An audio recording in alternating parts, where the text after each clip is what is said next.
On today's episode of the John Campea Show podcast, there's a brand new Godzilla movie coming out called -1, and holy crap, it looks really good. Also, apparently Last of Us Season 2 is completely ready to go as soon as the actor strike is over.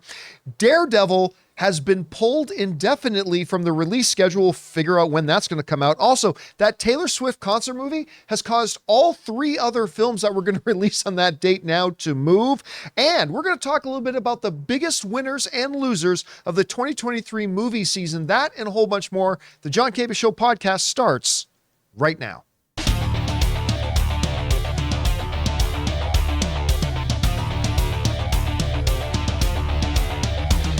Well, greetings and salutations, everybody. Welcome to the best damn movie-related show on the planet Earth, the John Campea Show, coming from right here in our quaint little studio, brought to you in part by our friends at Mint Mobile.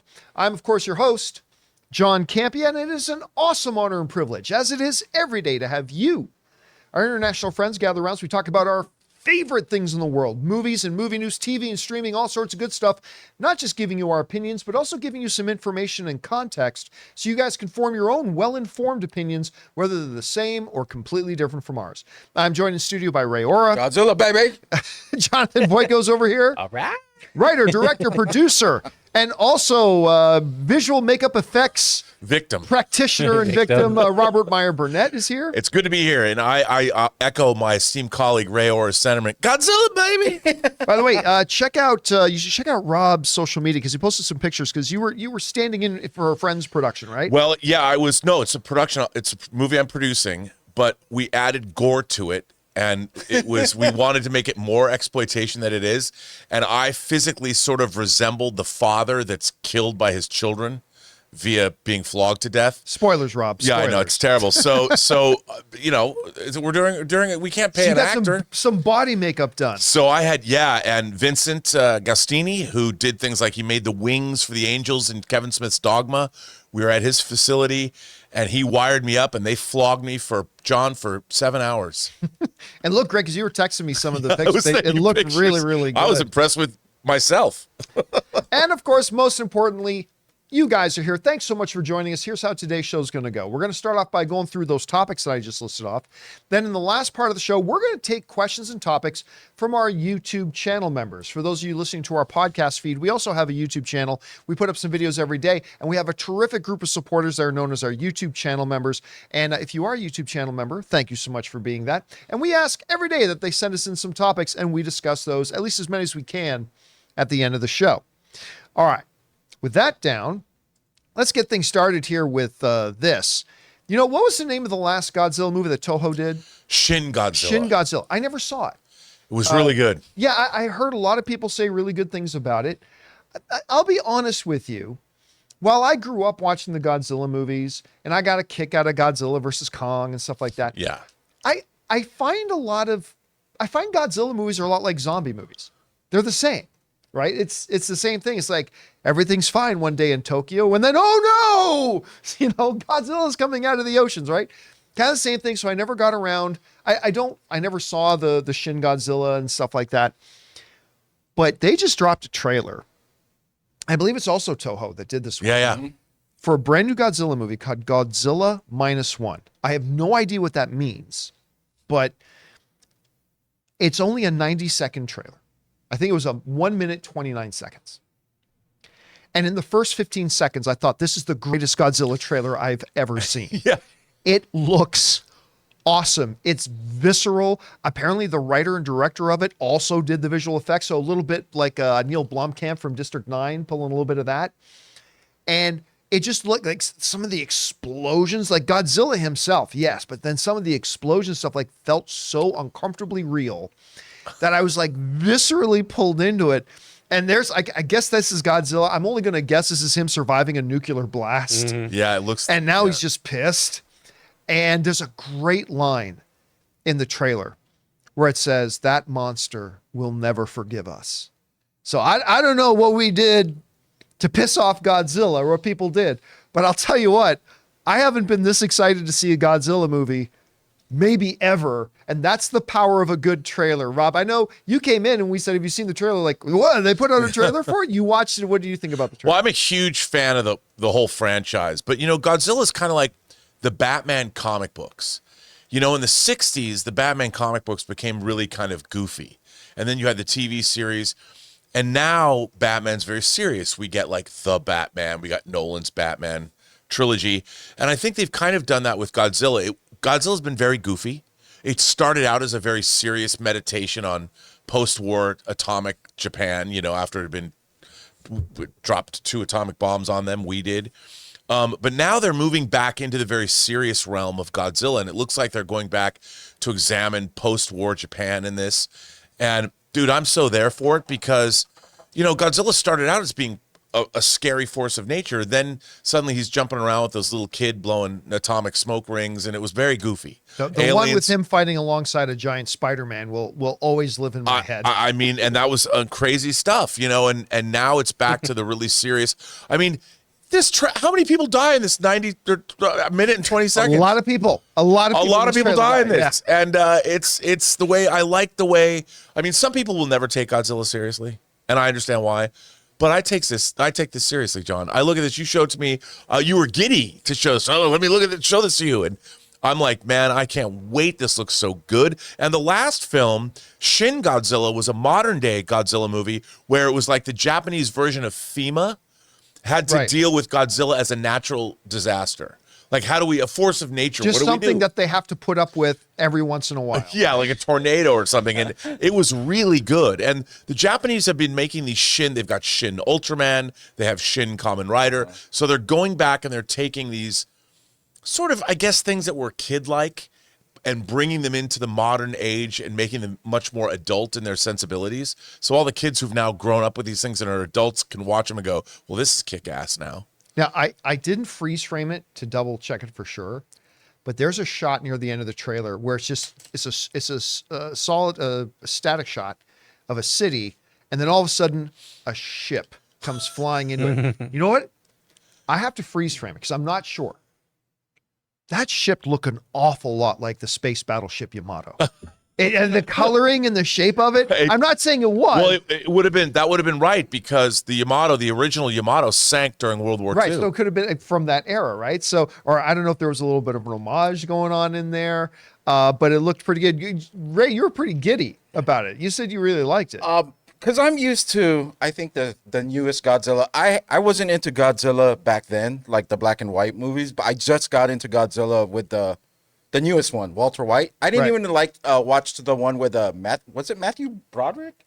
You don't have to see that. Roland Emmerich. Hank Azaria was in that all I one remember back in the day. from that movie, I didn't watch it, but that soundtrack was like my favorite. Like I had that CD. Well, that was Rage Against the Machine. Rage Against the Machine, P. Diddy. That's where they find, oh no, Godzilla laid a bunch of eggs. Yeah. It's like, So the starting off with the Walter White one, the one that he was in. I always thought the US version of Godzilla was super cute. I don't find him scary, but this one, I hear this is the way Godzilla should be. Like he's a menace. He's a menace. Oh yeah. To Japan. Like he's just like a dickhead. Like he's a menace. Whatever I want, whenever I want to come out, I'm going to destroy your buildings. How long does it take them to rebuild so he could just come back and knock it down? It's almost like that kid that just kicks over the sand. Natural disaster, man. He's a natural disaster. I cannot wait. I don't care if it's not in English, whatever. I'm going to see this. But the only bad thing is December 1st. Well, it's not, I don't think it's going to be in theaters here. Like no. Yeah, it'll be in Japan. Oh, but it said in the description, theater release. Oh. I don't think that's for here, though. But maybe, I have to say, John, they've been releasing things like The Wandering Earth, a Chinese science fiction movie. Well, and with the strikes, they may be locally. looking for stuff to release. Yeah, man. Well, hopefully it comes out. Yeah. All right. With that down, guys, let's move on to this next thing here, shall we? You know, one of the things, I know I'm going to sound like the old guy with the lawn and in my day, but one of the things I don't like, there's a few things I don't like about modern television, even though there is a lot to love about modern television. We live in a truly unprecedented, amazing time to be watching some great TV today. But there are still a couple things that bug me. I don't like the short seasons. I'm not a big fan of that. But one of the other things that bugs me is, oh, that was a great season. In about 4 years, we should get season 2.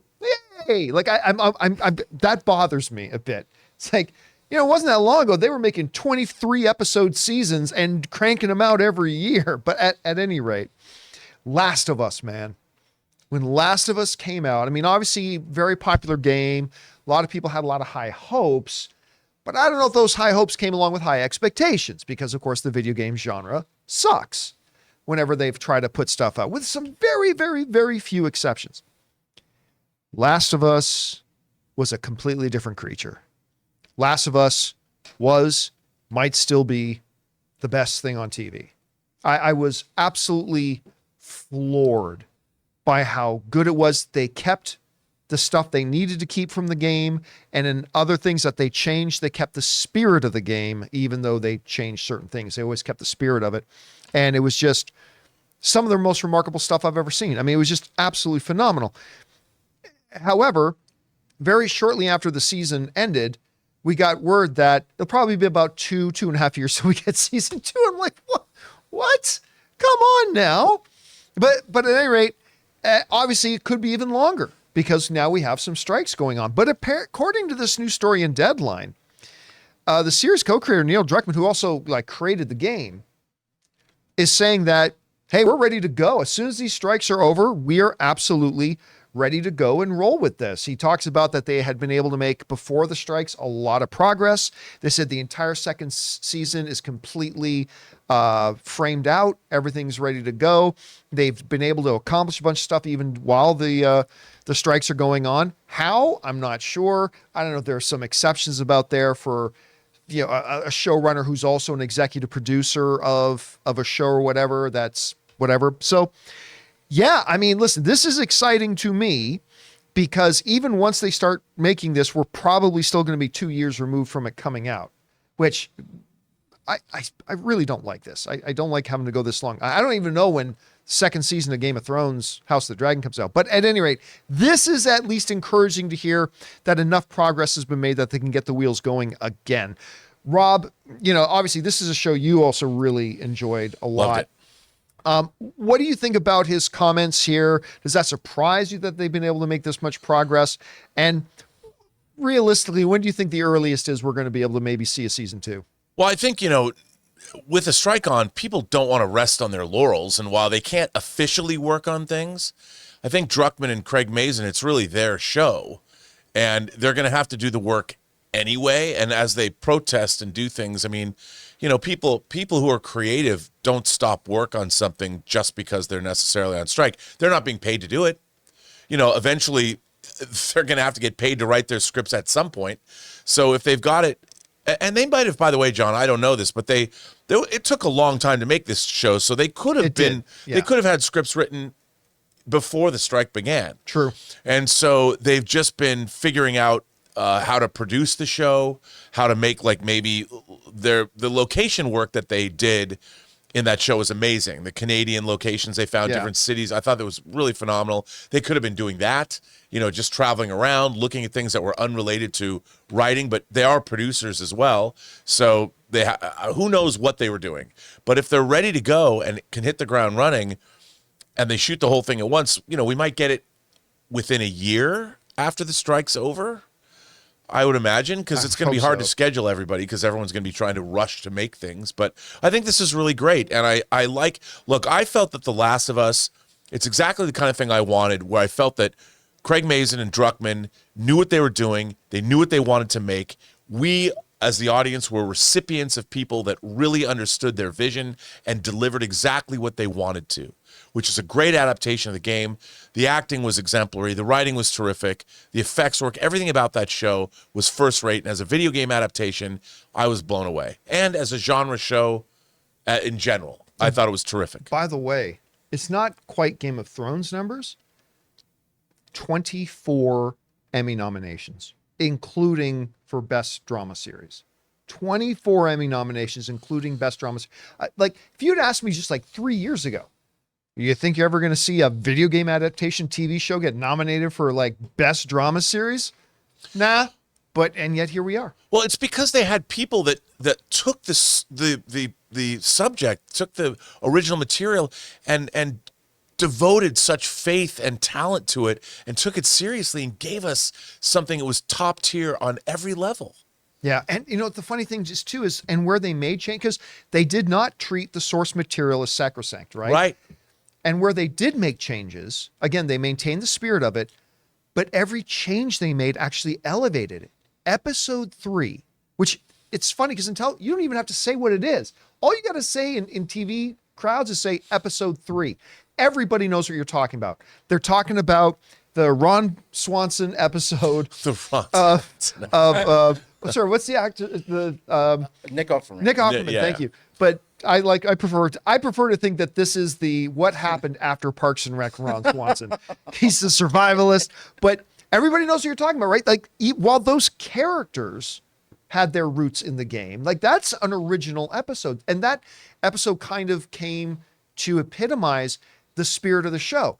Be really true to the game, and where we do change it, any change we make has to do two things. It has to elevate it, and it has to stay true to the spirit of it, even if it's not the actual events of the game. And they did that brilliant mixture of frame for frame from the video game, while original stuff that elevated the content. It was a phenomenal accomplishment. Really was. Absolutely loved it. All right. Guys, with that down, we're going to take just a quick second here and thank one of the sponsors of today's episode of the John Campea Show podcast, my mobile service provider, and they should be yours, Mint Mobile. Guys, we want to take a second to thank a sponsor of today's video, Mint Mobile. Signing your life away to a big wireless provider is kind of like being trapped on a roller coaster from hell. Sure, it looks like fun at first. They probably even threw in a free phone, but now you can't get off. Month after month of insane bills and unexpected thrills, like overages and surprise fees. If that sounds like your current big wireless plan, it's time to get off the ride with Mint Mobile. For a limited time, wireless plans from Mint Mobile are just $15 a month. That's unlimited talk, text, and data for just $15 a month. You guys know before I came to Mint Mobile, I was paying triple what I am paying now on the standard big wireless plan, and I will never go back. All plans come with unlimited talk, text, and high-speed data delivered on the nation's largest 5G network. Use your own phone with any Mint Mobile plan and bring your phone number along with all your existing contacts. To get your new unlimited wireless plan for just $15 a month and get the plan shipped right to your door for free, go to mintmobile.com/Campea. That's mintmobile.com/Campea. Cut your wireless bill to just $15 a month at mintmobile.com/Campea. And thank you to our friends at Mint Mobile for sponsoring this episode of the John Campea Show podcast. All right, guys, with that down, let's go on with this, shall we? You know, other than X-Men, I think a good argument can be made that in the world of Marvel, there's never been something more anticipated than Daredevil.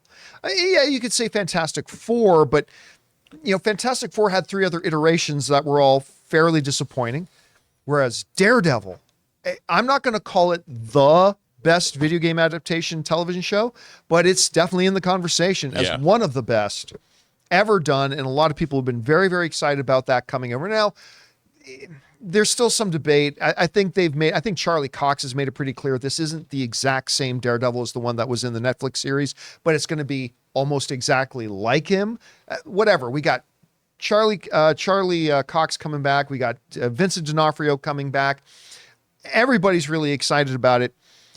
Well, Daredevil started to experience some problems before the actor strike even began. They went into production on Daredevil Born Again, and then they had to shut down production a number of times because of the writers were, even though the scripts were already done and written, the writers often set up their picketing, which they have every right to do, where they were trying to shoot Daredevil. A lot of labor wouldn't cross picket lines, shut the production down, and a couple times, and then the actors strike happened, and well, that shuts everything down, period. And now, unfortunately, for those of us who thought we were going to have to wait for this 18 episodes of Daredevil goodness, going to have to wait longer, and we don't even know how much longer, because according to a new report, Daredevil and several others have been pulled from the release schedule indefinitely. It says this: a new report from the Hollywood Reporter revealed that the upcoming MCU series, Daredevil Born Again, was just delayed indefinitely. The show, which was announced with a spring 2024 premiere window, has now been taken off Marvel Studios' upcoming release calendar alongside Ironheart and Wonder Man. If production picks up, at the start of next year, fans can expect Born Again to be delayed approximately until spring of 2025 now. However, that will all depend on when the studios will finally agree to new contracts with both WGA and SAG-AFTRA to end the strike. So it's not just that they were delayed. They've been indefinitely delayed, like no new release dates. And it wasn't just Daredevil. It was also the upcoming Ironheart and the upcoming Wonder Man. Now, these announcements follow very shortly on the heels of another set of announcements of some other Disney Plus Marvel shows that have been delayed, but we know at least when. Check this out. So just the other day, 3 Marvel Disney Plus projects got announced that I believe all 3 of them were supposed to come out in 2023. They've now been pushed to 2024. That includes Agatha, the Darkhold Diaries, which, by the way, some of you might be saying, I thought it was called the Covenant of Chaos. They changed the name. So Agatha, which I have to admit, I'm really looking forward to. I love the Agatha character from WandaVision. I'm looking forward to this. But they've changed the name to Darkhold Diaries, which honestly, I think I prefer this title. At any rate, some people have been very excited about the X-Men 97 animated series. That has been pushed to sometime in 2024. And the other series that nobody is looking forward to, Echo, has been pushed to 2024, to which we all collectively said, who cares?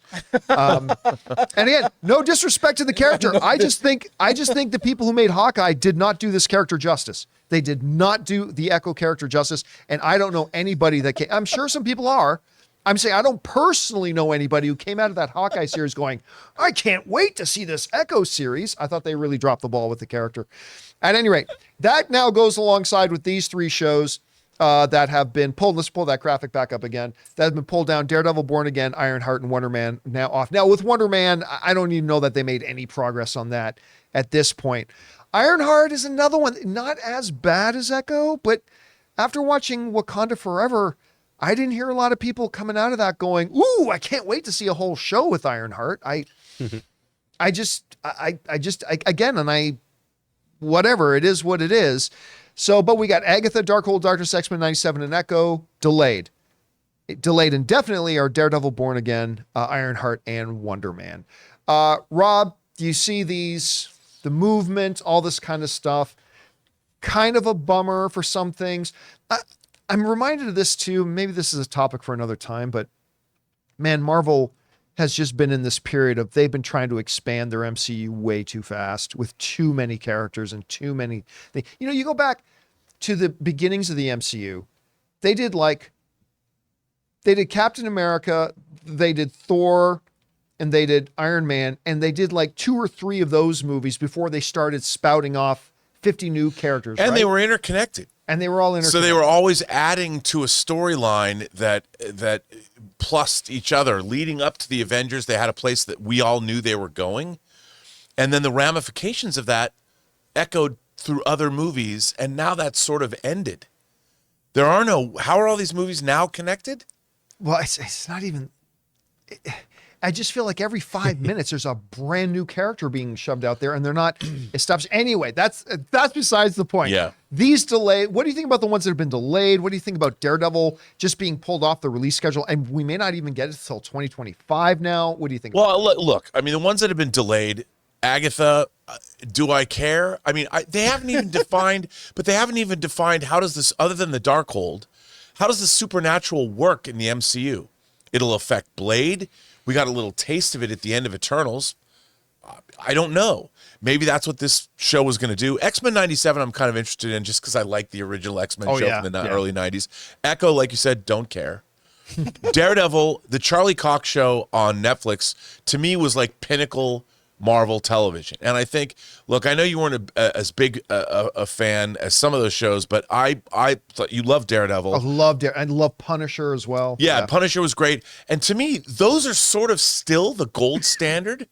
That and WandaVision of Marvel on TV. Yeah. So, I mean, maybe they'll have more time to make all these shows, but honestly, I'm not that excited about them anyway because Marvel TV shows have let me down. Yeah. And they need to win me back. I think the MCU has to win back pretty much everybody. I mean, I like Guardians. Yeah, Guardians was great, but how many things from Marvel have been great lately? And I think that Guardians even could stand alone. If there was no MCU, the 3 Guardians movies could work beautifully together. And I just And want the things- Christmas special. well, right. But no, in the Christmas social, and speaking of supernatural, I love the Werewolf by Night, the one-off Yeah. that they did. That was wonderful. But again, how does that, and how does Man-Thing that appeared in that, how does that affect the MCU? We don't know. So there's a werewolf in the MCU. There's supernatural creatures in the MCU. We haven't seen them in the greater MCU, so we don't know how they all work together. So I don't think anybody's really going, can't wait to see that Agatha show.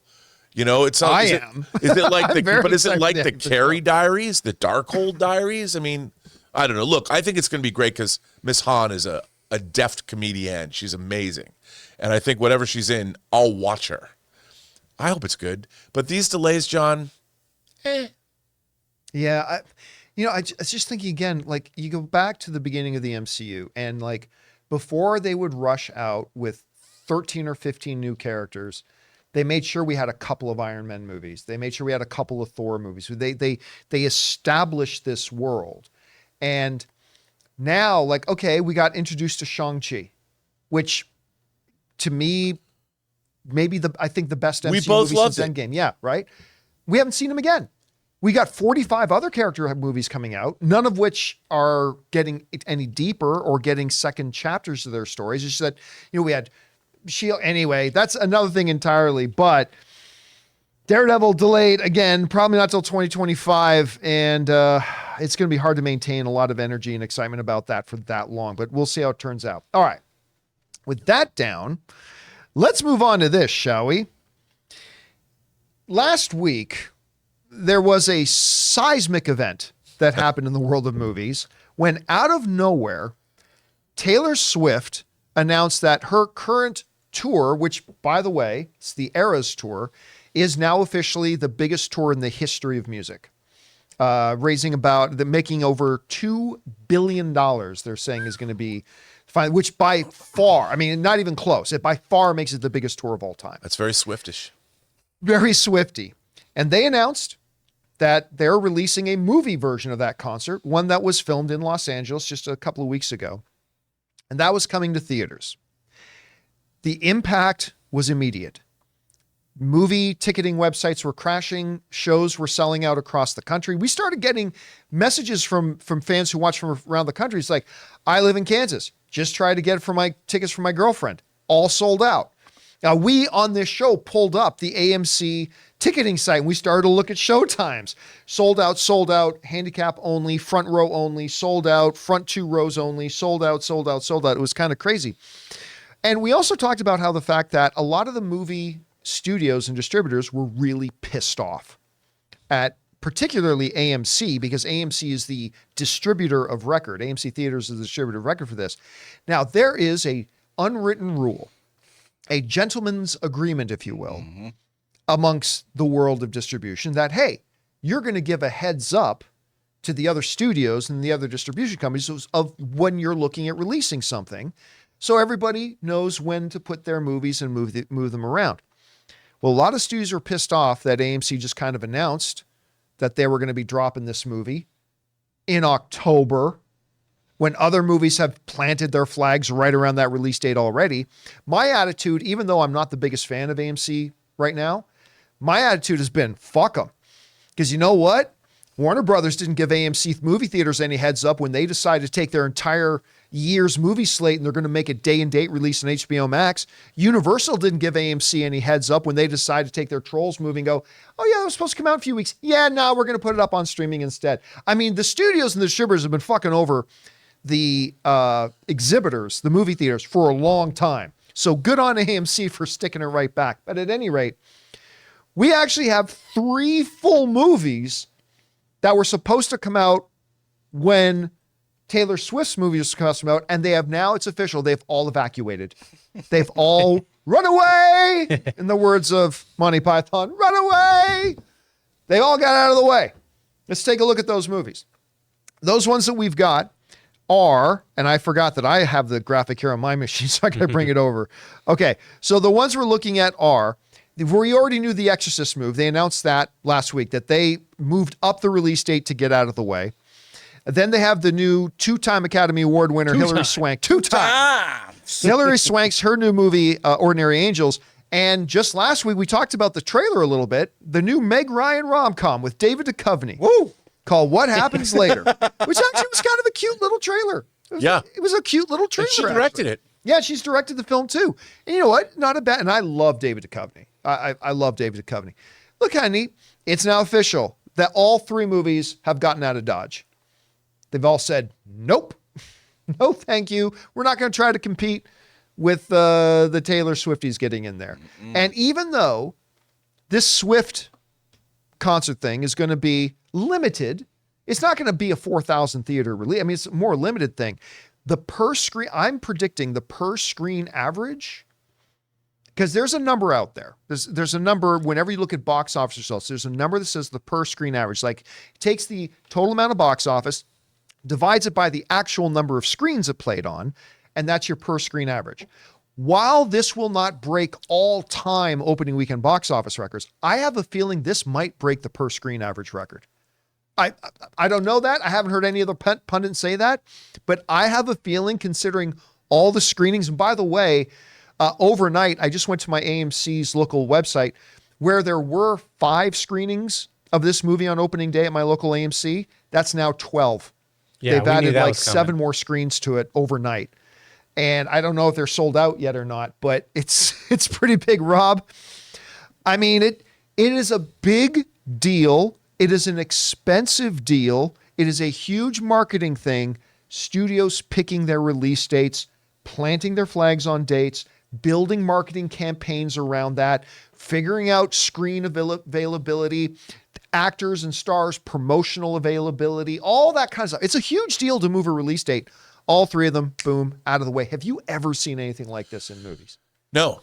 And I'll tell you something. Another thing to bring up is that because the strikes and because the actors cannot promote new movies coming out, we saw a couple last week or 2 weeks ago, big moves by the studios moving a lot of their big movies for the holiday season into 2024. So here are studios, movie theaters are trying to cope, and studios once again are taking movies and moving them in.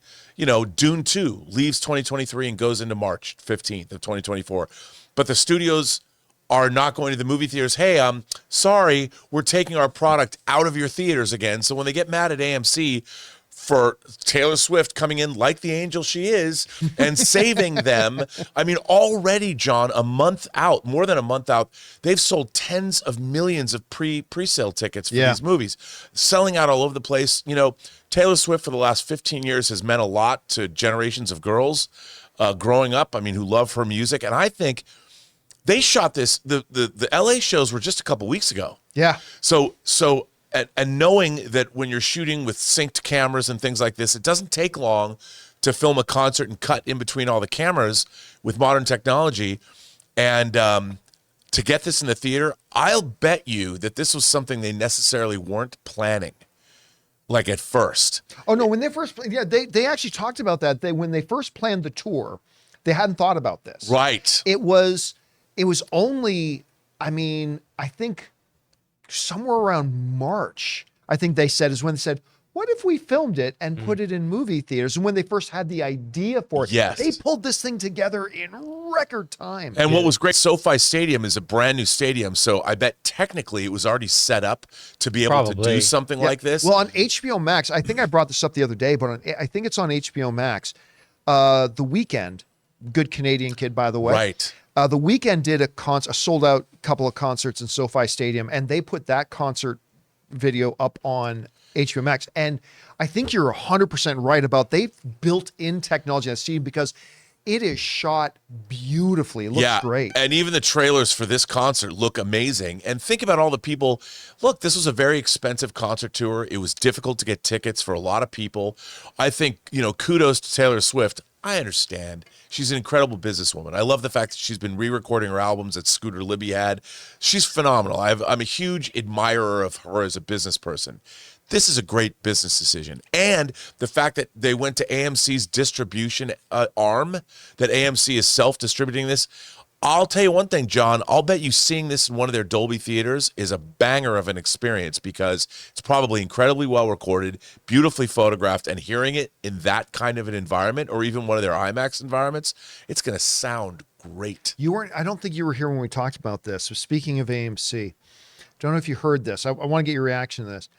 AMC announced that the Taylor Swift concert movie had broken the all-time AMC single day ticket sales records with 25 million in sales just for AMC theaters. Do you know what was the record holder? The Force Awakens? Close. So the one that was the record holder for the most ticket sales in one day was Spider-Man No Way Home. Okay. Spider-Man No Way Home number was 16.9 million. Taylor Swift did 25 to 26 million in one day. Like it didn't just beat the record; it beat like the 10 living million. shit out of the record. Like, I mean- it's great. And Fandango announced that their single day ticket sales for the Taylor Swift thing were in the neighborhood of Endgame and The Force Awakens. Look, Taylor Swift is a force of nature, and again, you know, it's funny. A friend of mine's daughter parked her car at our house for the summer, and she was on a tour. She's a singer and went throughout Europe and sang. And she came back and she said to me when I picked her up at the airport to give her car back, and she goes, I came back early because I have one ticket to see Taylor Swift.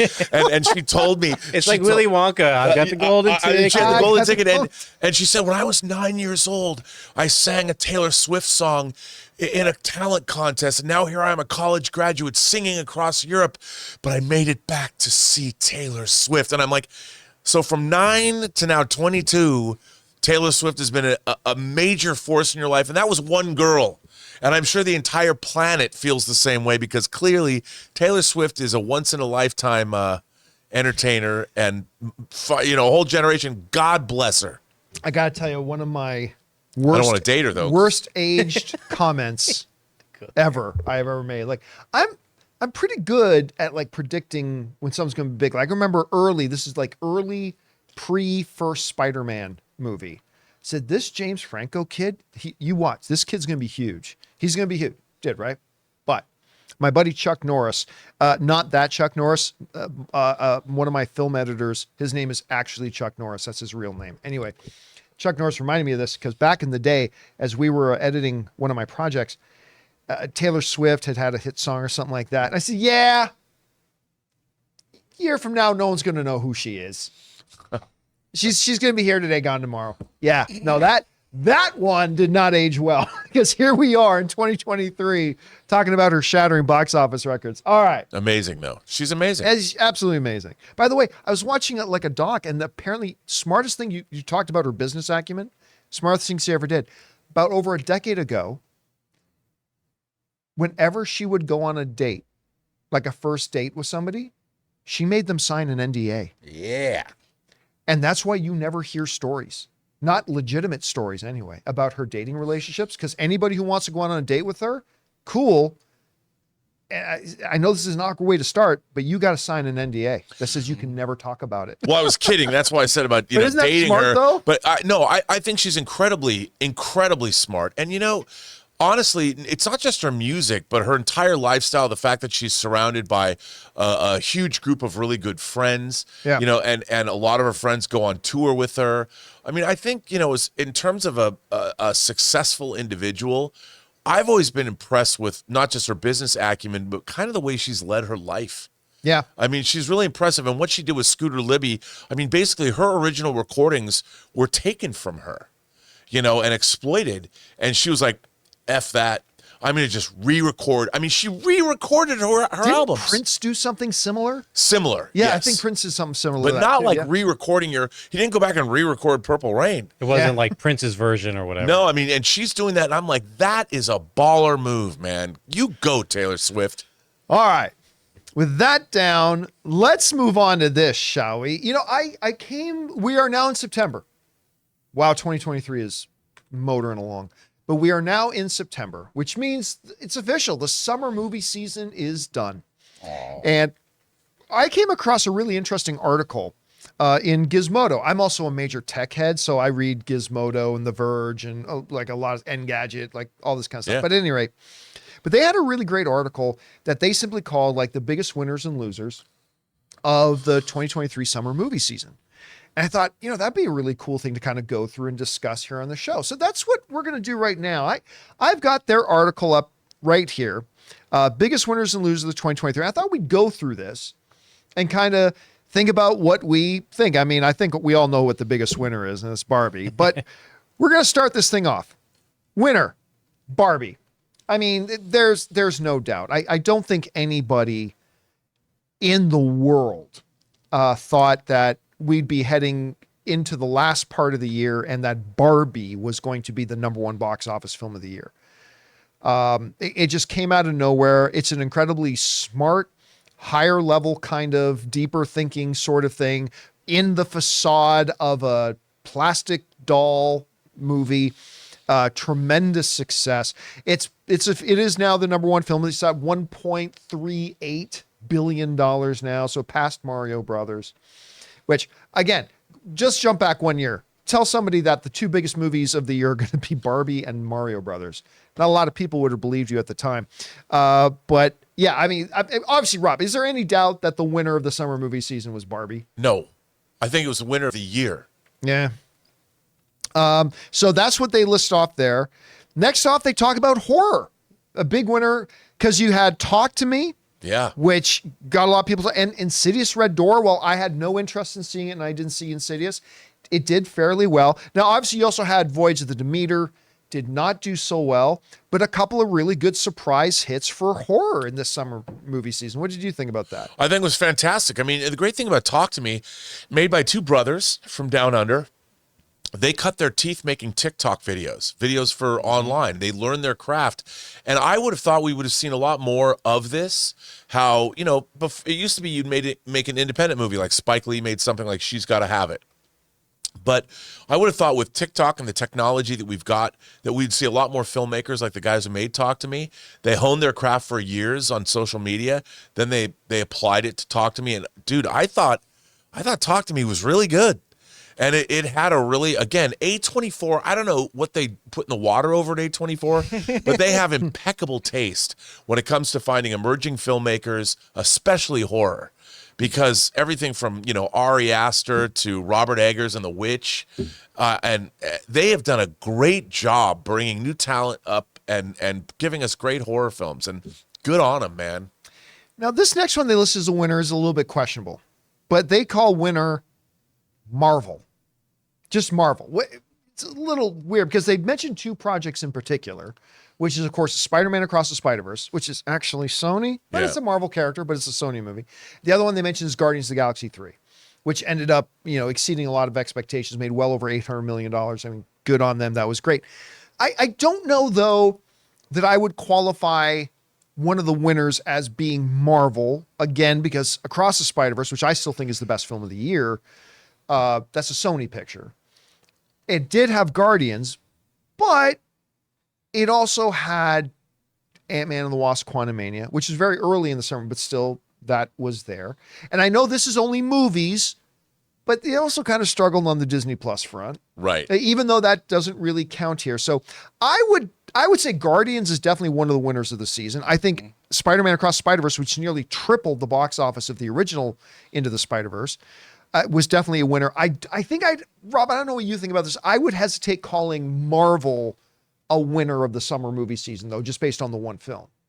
Yeah, I mean, I think though that in terms of, like, when you think Spider-Man, you can't help but think, I think Across the Spider-Verse elevated the Marvel brand because it's still Spider-Man. You're thinking Tom Holland, even though true, yeah. So, but I would, but in that case, I understand. I agree with you in the sense that, but I don't think they're separating it the way we do. They're just thinking because it is Spider-Man, so it's Marvel. You know, they're not. But yeah, I mean, I would say that the Marvel brand won this summer. You know, at least was notwithstanding Ant-Man and the Wasp: Quantumania, though. Right. But that was I mean, I wonder what their demarcation line was for spring versus summer. But yeah. All right, Guardians did good. The next thing they list as a winner, I initially kind of pulled back a little bit, like, huh? But the more I thought about it, they're listing as one of their winners Pixar for Elemental. Now, think about this. Indiana Jones and the Dial of Destiny opened with a $60 million opening weekend. Elemental opened with a Pixar worst $29 million opening weekend. less than half of what Indiana Jones and the Dial of Destiny did. But get this, despite the fact that Elemental opened with less than half of what Indiana Jones did, Indiana Jones and the Dial of Destiny went on to make $381 million at the box office. Elemental, opening with half of what Indiana Jones did, made $480 million. $100 million more than Indiana Jones did, while opening to less than half of the same size opening weekend. The staying power and the legs of Elemental, you don't see it like this. It honestly reminded me of Greatest Showman, like that movie that opened with a very, very poor opening weekend box office, but just hung around and hung around and hung around. Now, $480 million is not exactly massive blockbuster success. But when you consider how it started, a lot of people like me, by the way, I loved the movie, but I didn't think it was going to make $250 million with the opening that it had. And just the staying power that it had, reminding people of how good a Pixar movie could be. I recoiled at first when they said Pixar is a winner, but you know what? I'm going to get behind this. I will call it a winner for this. What do you think about it? I agree. You know, I'll tell you something. I think the reason people didn't go at first was I think it was too hard for people to necessarily grasp. Elemental, we saw Inside Out because that was still a function of people, but how do you anthropomorphize fire and water? And I think a lot of people might have been initially turned off, but like us, John, when we saw the first, half an hour, 25 minutes at CinemaCon, I was like, this is wonderful. I was blown away by it. I thought it looked great. We saw it in 3D. I'm like, this is so lovely. And I went out and saw it in the theater. I'm like, this is pretty much an enchanting film that has something to say about immigration. It had something to say about family, about romance. I'm like, and it looked great. It was really clever and fun. And I was really surprised when it didn't do anything at all. And at that point, I hadn't seen the rest of the film. And I think it truly is, and no one's really said this, but I think Elemental was a word of mouth hit. Yeah. As more people, at first people were like, what is this? Why am I going to see this? And people were like, no. I took my kids. You should really go. And that movie actually had its legs. I was surprised at how it stuck around. Every week, kind of stuck in the same place, week after week after week, because it delivered. It did what Pixar does. And at first, I just think they couldn't get people in the theater. Well, it had a couple of other things working against it too, right? Because Disney made the monumental mistake of taking a number of their Pixar films and dumping them on Disney Plus. Yep. So it took away that must-see theatrical experience nature of it, including Turning Red, which still bothers me so much. Soul, which was a great movie. A lot of people loved Luca. I thought Luca was okay. But they did that, and then it compounded that with the first one they did put back out in theaters was a pretty lackluster one with Lightyear, right? And that movie, great first act, second two acts, and by the third act, it really fell apart. Yeah. And so that was the environment that it came out in. So you're right. I think, because we were surprised when we saw the first 20-something minutes at CinemaCon, we were surprised that we're like, this is an immigration story. Right. And they never got that, right? Now, I'm a first-generation Canadian. Like, my family came over from Italy. So I'm sure there's a lot of people like me that it was not just about immigration. It's about being a first-generation person in the new country, because you realize your family roots are something different. And you're struggling with, I'm born in this world, but my family's kind of from another world. And I think it just resonated with a lot of people. I do too. And that wasn't exactly in the marketing materials. No, sir. Another winner they mentioned, by the way, obviously is Oppenheimer, which, by the way, you know, we said last week it's about to pass it, but it is now officially passed both Deadpool movies. It's sitting at like $840 million now, which means Oppenheimer is the second highest grossing R-rated film of all time. And I remember when we did a big story about when it entered the top 10 of the all-time R-rated films. And somebody asked, do you think it'll get to the number 2 spot? I said, whoa, no, it's not going to get to the number 2 spot, but it's going to climb. Here we are, number 2 spot. It's at 853. 853. So another 200 million, and it could catch. I think it's pretty late in the game now to make another 200 million. But yeah. I mean, Joker's right there. I mean, Joker, which is the number 1 box office R-rated film of all time. But so obviously big win for an Oppenheimer. And a movie that I didn't even think Ray Orr, this is the biggest testament I have for Oppenheimer. A movie I didn't even think Ray Orr would stay awake through became his number one favorite film of the year. Is this still, well, wait, now you've seen Teenage Mutant Ninja Turtles now. Is Oppenheimer still your favorite film of the year? They're just two complete, like, they are different. It's Oppenheimer for sure, but Ninja Turtles is up there for me because I want to see it again. And like, that's crazy. But yeah, Oppenheimer is still my number one. That's the first time ever when, as soon as the credits went up, I said to myself, that's the best movie this year. I just watched the best movie this year out loud, like, out loud, but I was saying it to myself. So yeah, I still feel that way. It's my number one this year. All right. Gonna go over now. So we're gonna go to the other side of the coin.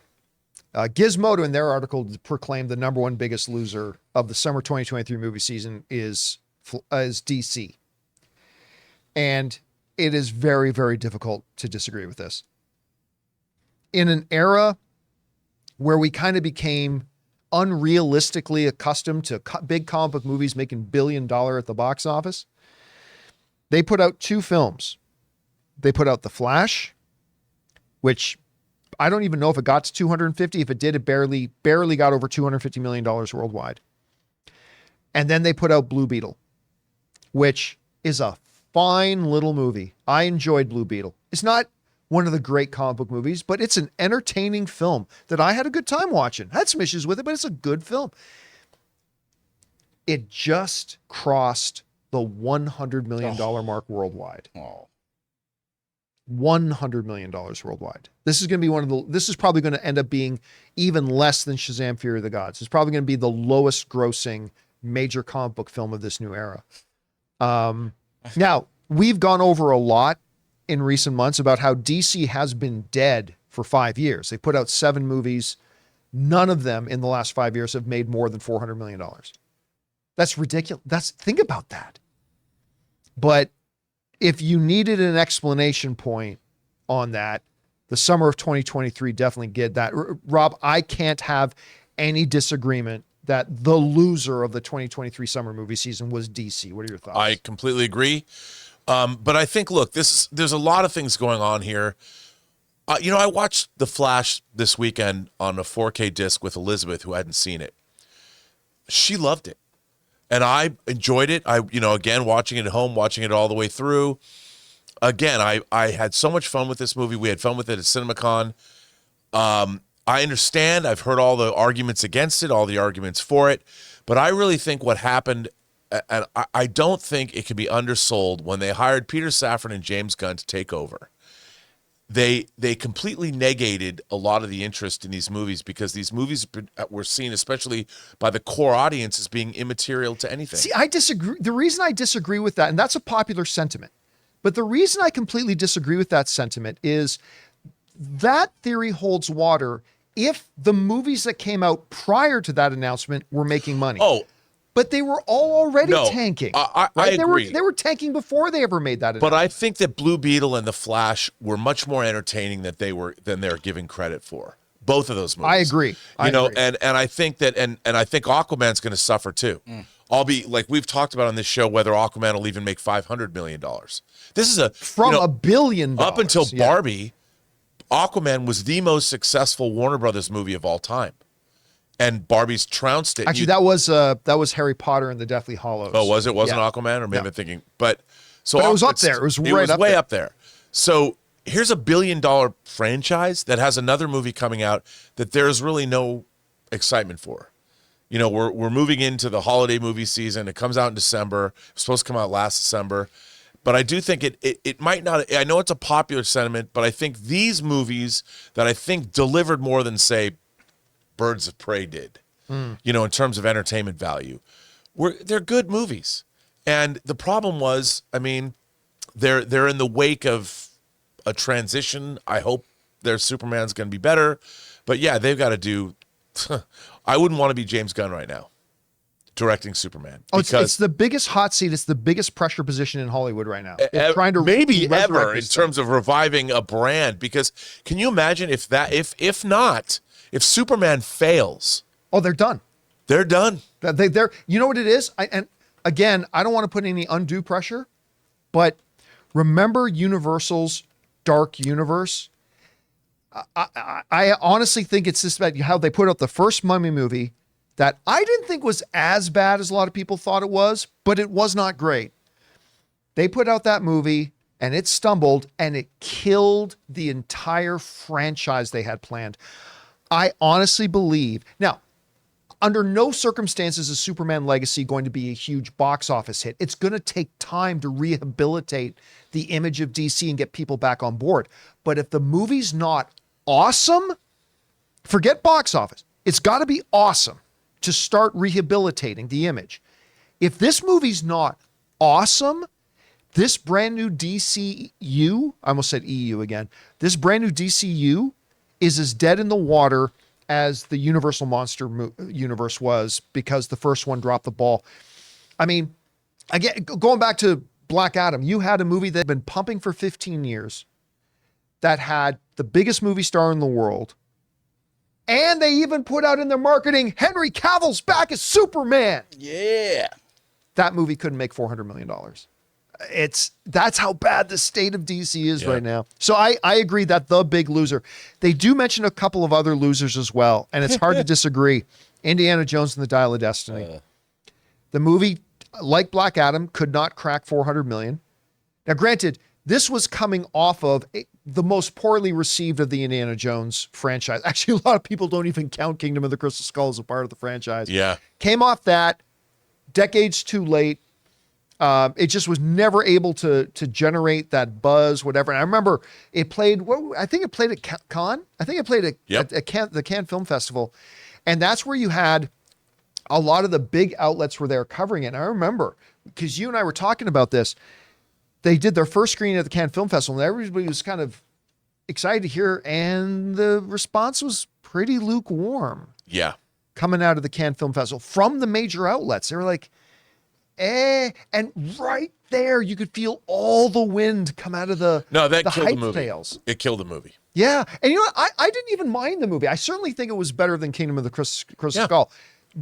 Doesn't belong up there with the original Indiana Jones trilogy, but I thought it was at least better than Kingdom of the Crystal Skull. But at $381 million, which was barely more than what they spent on making it, never mind the marketing and everything. Do you agree having Indiana Jones on the list, or is that I agree. too hard? I hate that we're calling an Indiana Jones movie a loser. But even Kingdom of the Crystal Skull made like $750 million. Yeah. In that same thing, the last thing they list as a loser, and I hate saying it because the movie's great. Tom Cruise. Mission Impossible: Dead Reckoning Part 1, which did significantly better than Indiana Jones, but it made $560 million. And there were some people, like I tried, people laughed at me when I said this movie's not going to make $1 billion. And I only said that because no Mission Impossible movie's ever made $1 billion, right? So that was unreal. I thought that was unrealistic. But even I thought it was going to make more than 560. Now, a lot of people will point to the fact that, well, it had to contend with Oppenheimer and Barbie. I'm like, yeah, but Oppenheimer had to open on the same weekend as Barbie, and it still made $850 million. I mean, so I don't buy that excuse. I think if people wanted to see a movie, they could have gone to see it. And by the way, it didn't open huge. It opened right around the Mission Impossible average, around 60-something million, right? Still, and the movie was great. I thought it was, I don't think it's the best Mission Impossible movie, but I thought it was truly entertaining, really fun film. Tom Cruise coming off of the mega smash hit of Top Gun, and it could barely cross half of what Top Gun made. I don't know. What do you think about them listing Mission Impossible as one of the losers? Well, I think, they're looking at how much something cost to how much it made. And while I thought, look, to be honest, I was disappointed by this movie. I thought it was beautifully made and all that, but Rogue Nation and Fallout are bangers. And I think that this film, they always kind of have made up the scripts as they go. I think this movie had a real problem, which was their antagonist was not much of an antagonist. And they kept looking for these two keys to turn the antagonist off. Right. So, and then the villain worked for this AI. So I think what people they wanted those thrills, but the villains, like, I mean, Rogue Nation of Fallout are so good that when you go, this movie is beautifully made. I was really entertained by it. I saw it twice. I mean, what's not to love? But I don't think it was as thrilling, even though the end train sequence was amazing. Oh, banger of a action It was sequence. amazingly Yeah. well done. I think as a story, it just wasn't as engrossing as the others. And look, Fallout was a huge bar, man. Rogue Nation actually, if you go back to Ghost Protocol, so you had 3 movies that were all incredible. Yeah. And I think what they needed to do was far surpass, and they made a Mission Impossible movie. It was good. But I don't think it was different enough where people were like, oh my God, you have to go see that. It was what they expected. So Even the maybe- opening weekend, I remember I was a little bit surprised by, because I think it was around the $60 million mark. Yeah, and I opening know. weekend. And I thought that was a little bit low. So word had it was $54 million opening weekend. So less than Indiana Jones made opening weekend. I know. And I think people were like, maybe it's because it was the 7th one. I don't know. Maybe, But I it was, I mean- it was a handsomely made. Chris McQuarrie, those movies are so well made. And Tom Cruise obviously gives it his all. And there's some great stuff. Maybe it also because the big stunt piece we'd seen a million times before, whether it was a trailer or the IMAX behind the scenes I know, video. but that didn't take away any of my anticipation No, I of seeing know. it in the movie in context. Because you're right, we saw the motorcycle jump 1,000 times. Yeah. But to actually see it in the movie and in context was actually pretty cool. And So- one of my favorite moments in the movie is like, well, how is he going to get on the train? And when he came crashing through, I love that. I was like, that was awesome. No, I think they did. Again, I don't think it's the best Mission Impossible movie, but I think they did so much right in this movie, and I was pretty excited about it. I still don't know whether it was a ripoff or an homage of Hunt for Red October at the beginning of the film, but Right. whatever, it's pretty close either way. All right, guys, listen. With that all down, first, what do you think about what were some of the big winners, some of the big losers of the summer movie season? Let us know what you think. Now, with that down, we're now going to move on and start taking some topics from our YouTube channel members. But before we do, we're going to take a quick second to thank a couple more sponsors of today's episode, our friends at HelloFresh and DraftKings. Guys, we want to thank a sponsor of this video, HelloFresh. With HelloFresh, you get farm-fresh, pre-portioned ingredients and seasonal recipes delivered right to your doorstep. Skip trips to the grocery store and count on HelloFresh to make home cooking easy, fun, and affordable. That's why it's America's #1 meal kit. Kickstart a fresh fall routine with HelloFresh. HelloFresh handles all the meal planning and shopping to deliver everything you need to cook up a tasty meal right at home. They do the hard part, and you get to take the credit. HelloFresh takes the stress out of mealtime by delivering fresh ingredients and easy recipes right to your door. So this fall, skip that extra trip to the grocery store and have dinner ready in no time with America's #1 meal kit. Like we've mentioned before, Ann and I are both working professionals, and mealtime is sometimes a bit stressful. That's why we absolutely love HelloFresh. It's nutritious, it's delicious, and we actually have a really good time making dinner together. So guys, go to hellofresh.com/50Campea and use the code 50Campea for 50% off plus 15% off the next 2 months. That's hellofresh.com/50Campea and use the code 50Campea. HelloFresh, America's #1 meal kit.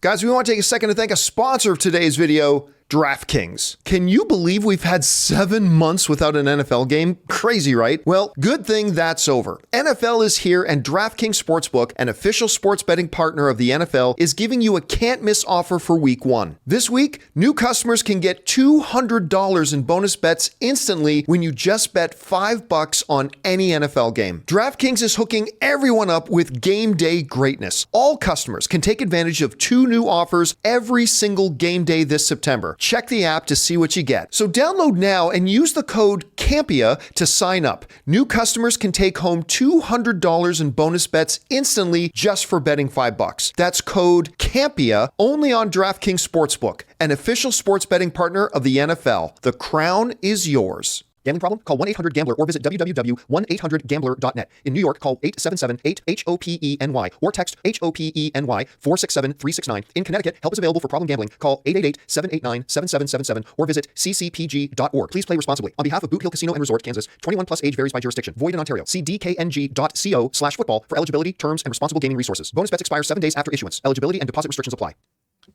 And thank you to our friends at HelloFresh and DraftKings for sponsoring this episode of the John Campea Show podcast. Okay, guys, with that down, let's get over and start taking some of our YouTube channel member questions. Jonathan, what do we got? Red One Real Talk writes, do you think there will be much enthusiasm for the return of late night talk shows when WGA strike ends? I feel like most interest in them lately was concentrated on YouTube clips rather than the shows themselves, and wonder how they might change, if at all, post-strike. I listen, there is a demographic of people who really like their late night talk shows, and that's why they've existed for generations. So while I'm not somebody who would regularly tune in and watch late night talk shows, the people who do are very anxious for it to return. And yeah, I think there will be, but again, only amongst the people who normally watch it. And then the other people like me love seeing the clips that come up on YouTube. Yeah. But I think it's there. What do you think? I agree. I mean, I've late night talk shows if you go to bed at 11 o'clock or something, they're great. You're sitting in bed, you're watching something, you don't want to get involved in a drama, so you can watch it. A late night talk show is a perfect way to end your evening. And I too, like you, like watching the clips. All right, what's next? Patrick Reese writes, I know you said you don't go to film festivals, but would you ever cover the reviews and such that come out of it? Just out of curiosity, what makes you choose CinemaCon over the festivals? Location, thank you. Oh, I've gone to film festivals, but I don't go to a lot. And we very often cover reviews coming out of festivals. We just talked about the fact that when the reviews for Indiana Jones came out of the Cannes Film Festival, we talked about that a lot. There's also a lot of stuff at film festivals, depending on the film festival you go to, that nobody else will ever see. Right. There's just a lot of that. And when you do what we do, we with our show are basically talking about the things that most people see or have the option of seeing. Right. CinemaCon is, for what I do, far more valuable than any film festival, because you have all the studios in a very finite period of time getting together and showcasing all the biggest and best stuff they've got coming over the next year, letting you hear from the actual filmmakers coming out on stage and talking about it, getting advanced looks at these films. It is by far, when you're in my line of work, it is by far the more valuable thing. An argument could be made for the Toronto International Film Festival, but then you're CinemaCon 3.5 days, the Toronto International Film Festival weeks, right? And the Toronto International Film Festival is more of a big film festival as opposed to like a lot of the other ones. But yeah, CinemaCon for our line of work is by far the best bang for your buck, use of our time kind of experience to go to. All right, what's next? Woodcut Art writes, rest in peace, Jimmy Buffett and Steve Harwell of Smash Mouth, remembering two great artists from two different generations. Yeah, man. Yeah, it's funny. Me and Ann were talking about Jimmy Buffett the other day. I mean, and talk about business acumen. That dude was a freaking genius. Oh, yeah. Like the way he would organize his business, the way like you go to a Jimmy Buffett concert, all you could order was Jimmy Buffett beer. That's the only beer. The way he tied everything in together, and hell, we were just at Universal Studios yesterday and walked by Margaritaville. We've eaten in there a couple of times, and yeah, I mean, not only an iconic musician, but a huge business acumen as well. And yeah, I read the story a couple of days ago about the lead singer from Smash Mouth had been sent home in hospice care. It was basically, there's nothing left we can do. You've got a couple of days left. Very sad to hear about that. Way too young. But it's just one of those things that happens. Really unfortunate. All right, what's next? CJ Rebirth writes, had a lot of fun watching Equalizer 3 in theaters. Some of my favorite scenes were when Denzel was interacting with Dakota Fanning. Yeah, Ann and we had plans to go see Equalizer 3. We ended up needing to do some other things. I haven't seen Equalizer 3 yet. Didn't that have like a 35 million, like and they it projected? had a really solid opening. Yeah. Huge. 68 million. Yeah, huge. No, it had a $34 million opening. And that is like, especially, I remember a week or two ago saying, I'm hearing nobody talk about Equalizer 3, which is really weird because the first two films were pretty entertaining. But you know what? It ended up making as much as the other two did. The other two made like 34 and 36 million opening weekend. But it is Labor Day. But so it's a 4-day weekend. All the thunder, no, but that's just its official opening weekend, not the 3-day weekend that they counted, right? And it had to contend with, because I remember the studio was really worried about this. All the ticket sales buzz got soaked up by the Taylor Swift announcement, and yet Equalizer 3 was still able to make $34 million. Oh, yeah, domestic. Worldwide, 68 Yeah, million. but again, whenever you're talking about opening weekend, Yeah, you yeah. only are talking about domestic. Dude, I got to tell you, I mean, one of my favorite, this is such a weird thing to say. I don't know why. I love the first two Equalizer movies, but I love watching clips on YouTube of the scenes where he just wrecks fools. Oh, yeah. And going to Italy, I just love the idea that he's going to finally take on the Italian mafia in Italy. I'm going tonight. I can't wait to see it. I had to work on the weekend, so I'm watching him. I love these movies. Love them more than I probably should. They might have supplanted the Fast and Furious franchise for me. I really like loving them. movies. I really like these movies a lot, so I can't wait to see it. We're kind of due for a John Wick Equalizer video game, I think. I mean, you know, it would be so great. Isn't that called Hitman? Aren't those there already? All right, let's take a couple more. What's next? Wesley writes, Merry Labor Day, y'all. Taking a look back at all-time opening weekends, it's insane. The top are number 5, Last Jedi at 220. Number 4, Force Awakens at 247. Number 3, Infinity War 257. Number 2, No Way Home at 260. Endgame made 350 friggin' million, 100 million from number 2. Still mind-blowing. How can that ever be broken at this point? I don't know that record. I don't know that 357 can ever be broken. I'll be honest with you. I don't. Just like I'm pretty sure the all-time domestic box office record. The all-time domestic box office is actually The Force Awakens. It's something like 957 million or something utterly ridiculous. Those are two records that I don't know that can ever be beaten. You know, it's funny because I do think that Avatar can be beaten for the all-time number 1 box office film, but that opening weekend number and that domestic number, let's put it this way. If those ever do get broken, it'll be long after I've retired. It'll be long after I've retired if those two numbers ever get broken. I mean, it's just crazy. Well, and also Force Awakens was building on a franchise that started in 1977. You know, and that was 2015, and we hadn't seen Han, Luke, and Leia on screen since 1983.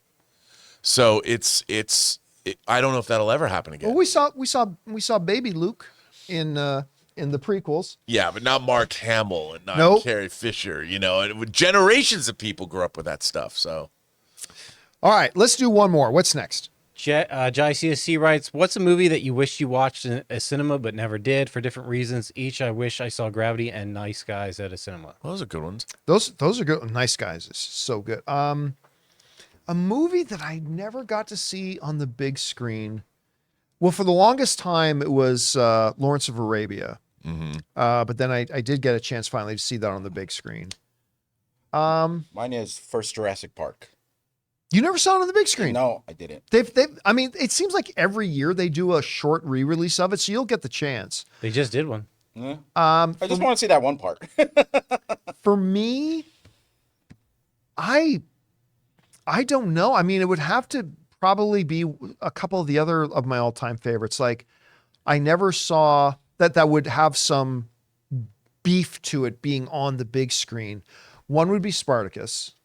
Never saw that on the big screen. I'm going to add one more to that. The other is Bridge on the River Kwai. It's a good one. But actually, Ben-Hur. I never saw Ben-Hur on the big screen with the chariot races that people actually died making that thing. I think that one would have some heft to it being on a big screen. What about you? I have never seen The Exorcist on the big screen? On the big screen, and I've always wanted to because it's my favorite horror movie of all time. I remember you telling stories about going to see the second Exorcist. Yeah, I've seen second and Exorcist 3 too, but just the first Exorcist because it came out, I was too young, and I've never gone to a revival screening and saw it. I've seen Ben-Hur. I saw it. Seattle Film Festival used to have a 70mm festival, and they showed Ben-Hur on the big screen at Seattle Cinerama Theater, which was a real treat. That was the one and only time I was able to go there. And I would love to have seen 2001 when it first. I've seen it in the theater, but I wish I would have seen it when it was when it opened. But you kind of got to see it on the big screen with Barbie, the opening of Barbie. Well, yeah. Yeah. No, I've seen it on the big screen many times since. I just wish I was alive to have seen it. Right. And the same was true of like I would have loved to have seen like Lawrence of Arabia opening weekend. and what it meant to people back then to see something like that for the first time. Well, I mean, if we were talking about that, I mean, the Chinese cinema theater when Star Wars debuted. I mean, I still look at pictures of the opening of that. All right, guys. And that'll do it for today's installment of the John Campea Show podcast. Thank you so much for being here and making this show part of your day. Big special thank you to our YouTube channel members for sending in those topics and questions. Number one, you support us by just being channel members. And number two, gave us some fun things to talk about. I want to thank the people in the room with me, Ray Ora, See you later. Jonathan Voico, See ya. writer, director, producer, and gore enthusiast, Robert Meyer Burnett. Godzilla. And a big Minus thank you to you guys for being here. By the way, guys, don't forget, if you are watching this on YouTube, we actually make this as a podcast. Make sure you go and sign up and subscribe to our John Campea Show podcast on Apple Podcasts, Spotify, or your favorite podcasting app of choice. By the way, we also put our open mic show on that podcast feed as well. So you get two for the price of one. Make sure you can go and subscribe to it so it'll be there the next time you're at the gym or commuting. Whenever you need an audio version of the shows, there they are. So that'll do it for us for now, guys. Thanks a lot for being here. And until next time, my friends, bye-bye.